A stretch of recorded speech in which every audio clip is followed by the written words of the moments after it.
السلام علیکم ورحمۃ اللہ وبرکاتہ۔ ناظرین، امید ہے کہ آپ تمام حضرات خیریت سے ہوں گے۔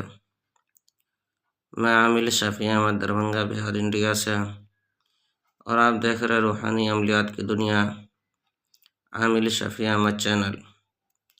سب سے پہلے میں آپ تمام حضرات سے گزارش کرتا ہوں کہ جن حضرات نے ابھی تک ہمارے چینل کو سبسکرائب نہیں کیا وہ ہمارے چینل کو سبسکرائب کرے، لائک کرے، کمنٹ کرے اور اپنے دوستوں میں شیئر بھی ضرور کریں۔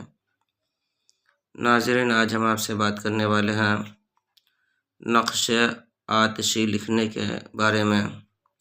آپ جو اسکرین پر نقش دیکھ رہے ہیں یہ نقش آتشی ہے، یہ سفلی عمل سے ہے، اور اسے روحانی عمل سے بھی آپ نقش آتشی اسی طرح سے بادی جو ہے کہ آپ لکھ سکتے ہیں، لیکن یہ سفلی عمل میں سے ہے جو میں آپ کو بتا رہا ہوں نقش آتشی۔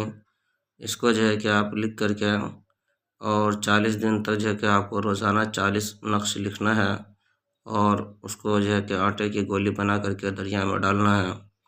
40 دن تک جب آپ یہ عمل کرتے رہیں گے تو آپ کو نقش آتشی لکھنے کی اجازت حاصل ہو جائے گی اور آپ زکوٰۃ بھی ادا کر لیں گے۔ اس طرح سے اس نقش کے بہت سارے فوائد ہیں۔ سب سے بڑا فائدہ یہ ہے کہ فتوحات کے دروازے کھول دیے جاتے ہیں۔ اگر دشمن بہت زیادہ پریشان کرتا ہو تو دشمن کے نجات کے لیے بھی آپ اس نقش کو استعمال کر سکتے ہیں، اپنے پاس رکھ سکتے ہیں۔ اور اگر کوئی مریض ہو، زیادہ بیمار ہو، زیادہ پریشان ہو، یا پھر عصبی اثرات ہو، یا سحر کا اثرات ہو، یا جادو کا، تو آپ جو اسکرین پر دیکھ رہے ہیں نقش آتشی، اس کو لکھ کر کے اور پانی میں ڈال کر کے مریض کو جو ہے کہ پلائیں۔ انشاءاللہ تعالی العزیز مریض کے اوپر جو بھی پریشانی ہوں گے، چاہے وہ عاصب کا ہو یا پھر جو ہے کہ سحر کا ہو یا پھر بیماری ہو، جو بھی پریشانی ہوں گے انشاءاللہ تعالی العزیز وہ ختم ہو جائیں گے۔ یہ عمل بھی آزمودہ اور مجرب ہے۔ اس نقش کی اجازت حاصل کرنے کے لیے آپ ہمارے چینل کو سبسکرائب کریں، لائک کریں، کمنٹ کریں اور اپنے دوستوں میں شیئر بھی ضرور کریں۔ ناظرین، ہمارے یہاں ہر قسم کے پرانا سے پرانا سحر، جادو، جنات کا علاج کیا جاتا ہے۔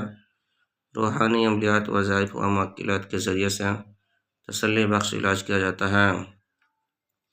ہر قسم کے پرانا سے پرانا سحر، جادو، جنات کے علاج کے لیے ایک مرتبہ آپ ہم سے ضرور رابطہ کریں۔ میرا نمبر ہے 9199147928۔